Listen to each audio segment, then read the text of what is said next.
Hello दोस्तों, मैं Satyendra Kumar civil barrier channel में आप सबका स्वागत करता हूं। दोस्तों, हम सिविल ब्रांच के 4th सेमेस्टर के एक most important subject irrigation subject पढ़ रहे हैं। इरिगेशन सब्जेक्ट में हमारा लेसन नंबर फर्स्ट चल रहा है। लेसन नंबर फर्स्ट का नाम है इंट्रोडक्शन। आज ये लेक्चर नंबर 5 है। इसके पहले हमने लेक्चर नंबर 1, 2, 3, 4 में लेसन नंबर 1 के बारे में पढ़ चुके हैं। आज इस वीडियो लेक्चर नंबर 5 में हम भारत में सिंचाई के विकास का इतिहास के बारे में जानेंगे। Development of irrigation in India, Bharat में सिंचाई का विकास कैसे हुआ, इसके बारे में जानेंगे। तो दोस्तों स्टार्ट करते हैं वीडियो। दोस्तों वीडियो में सबसे पहले जानते हैं भारत में सिंचाई के विकास का इतिहास। Development of irrigation in India, Bharat में सिंचाई का विकास कैसे हुआ इसके बारे में जानते हैं। तो भारत में सिंचाई का विकास 3 चरणों में हुआ। पहला है प्राचीन समय में भारत में सिंचाई व्यवस्था, यानी पुराने समय में भारत में सिंचाई की व्यवस्था कैसी थी, कैसे किया जाता था सिंचाई, उसके बारे में जानेंगे। फिर ब्रिटिश साम्राज्य के समय का सिंचाई का विकास, फिर है स्वतंत्रता के पश्चात सिंचाई का विकास। कितने भागों में बांटा गया दोस्तों? 3 भागों में बांटा। कौन कौन से? पहला प्राचीन समय में, फिर ब्रिटिश साम्राज्य के बाद, फिर स्वतंत्रता के पश्चात सिंचाई का विकास। 3 भागों में बांटा गया है। तो सबसे पहले देखते हैं प्राचीन समय में भारत में सिंचाई की व्यवस्था कैसी थी, इसके बारे में जानते हैं। प्राचीन समय में जनसंख्या कम होने के कारण तथा सिंचाई उपकरण उपलब्ध न होने के कारण लोग वर्षा एवं बाढ़ के पानी पर ही निर्भर थे। मतलब प्राचीन समय में जो भी फसलों की सिंचाई होती थी वो कैसे होती थी? उसका सबसे उपलब्ध साधन वर्षा एवं बाढ़ के पानी ही था। मतलब लिखना है हमें कि प्राचीन समय में जो भी फसलों की सिंचाई होती थी वह बाढ़ और वर्षा के पानी से ही होती थी। फिर उसके बाद क्या हुआ? परिवर्तन हुआ। कुछ 200 ईस्वी के लगभग चोल शासकों ने वियर का निर्माण कराया। फिर उसके बाद कुछ समय बीतने के बाद चोल जो यहाँ से शासक करते थे उन्होंने वियर का निर्माण करवाया। फिर है चाणक्य की पुस्तक अर्थशास्त्र में बांधों के स्थल का चयन, जल कपाटों की व्यवस्था आदि का वर्णन है। फिर उसके बाद है मुगल शासक अकबर ने हिसार नहर का पुनरुद्धार तथा शाहजहां ने बारी द्वाब नहरों का निर्माण कराया था। तो प्राचीन समय में भारत में सिंचाई की व्यवस्था में क्या लिखेंगे? लिखेंगे कि पुराने समय में ज़्यादातर फसलों की सिंचाई बाढ़ या फिर वर्षा के पानी से होता था। फिर कुछ परिवर्तन के बाद कुछ यहाँ जो शासक रहते थे, जो राजा राज करते थे, उन्होंने बियरों का निर्माण कराया। कौन से? चोल शासकों ने। फिर है चाणक्य की पुस्तक अर्थशास्त्र में बांधों के स्थल चयन और जल कपाटों आदि व्यवस्था का वर्णन भी मिलता है।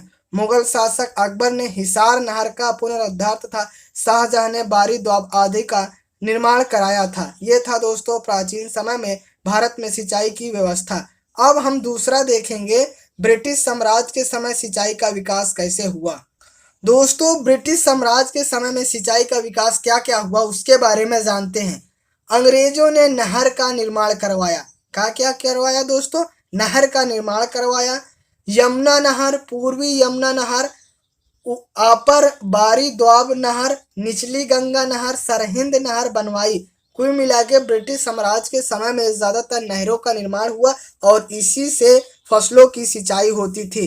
ये कुछ नहरों के नाम हैं, जैसे कौन कौन से नहर हैं? यमुना नहर, पूर्वी यमुना नहर, अपर बारी द्वाब नहर और निचली गंगा नहर, सरहिंद नहर बनवाई। कावेरी गोदावरी डेल्टा परियोजना का निर्माण भी ब्रिटिश साम्राज्य के समय हुआ। तो ब्रिटिश साम्राज्य के समय सिंचाई का विकास क्या हुआ? कुल मिलाकर इसमें लिखना में नहर का निर्माण हुआ था और उसी से ज़्यादातर फसलों की सिंचाई होती थी। कुछ नहरों के नाम हमें लिख देना है, जैसे पूर्वी यमुना नहर, सरहिंद नहर और सबसे इम्पोर्टेंट लिख देना हमें कावेरी गोदावरी डेल्टा परियोजना का निर्माण भी ब्रिटिश साम्राज्य के समय हुआ। इस समय हमारे ज़्यादातर फसलों की सिंचाई नहरों से होती थी। फिर तीसरा है स्वतंत्रता के पश्चात सिंचाई का विकास। आज़ादी के बाद लगभग 2200 छोटे बड़े सिंचाई प्रोजेक्टों को बनाया गया, जिनमें से बांध, बैराज और नहरें थे। पहले जब ब्रिटिश साम्राज्य में था दोस्तों, फसलों की सिंचाई हमारी नहरें से होते थे। फिर उसके बाद स्वतंत्रता प्राप्ति यानी आज़ादी के बाद 2200 छोटे बड़े सिंचाई प्रोजेक्टों को बनाया गया, जिनमें बांध आ गया, बैराज और नहरें निर्माण हुए। केंद्र सरकार ने central board of irrigation (CBI) तथा सेंट्रल वाटर कमीशन (सीडब्ल्यूसी) नामक दो संस्थाएं स्थापित की, जिससे इनका ये कार्य रहता था कि ज़्यादातर फसलों को पानी सिंचाई करके और अधिक से अधिक उत्पादन करना होता था। तो दोस्तों, हमारा स्वतंत्रता के पश्चात सिंचाई के विकास में क्या लिखना है, हमें यह लिखना है केंद्र सरकार ने central board of irrigation (CBI) तथा सेंट्रल वाटर कमीशन (सीडब्ल्यूसी) नामक दो संस्थाएं स्थापित की, जिससे अधिक से अधिक सिंचाई करके अधिक से अधिक उत्पादन को बढ़ाया जा सके और भारत देश को एक उन्नतशील विकास देश बनाया जा सके। तो दोस्तों, एक बार फिर दोस्तों रिवीजन कर देते हैं, भारत में सिंचाई का विकास क्या हुआ था। भारत में सिंचाई के विकास के इतिहास को 3 भागों में बांटा जाता है। प्राचीन समय में भारत में सिंचाई का व्यवस्था, ब्रिटिश साम्राज्य के समय सिंचाई का विकास और स्वतंत्रता के पश्चात सिंचाई का विकास।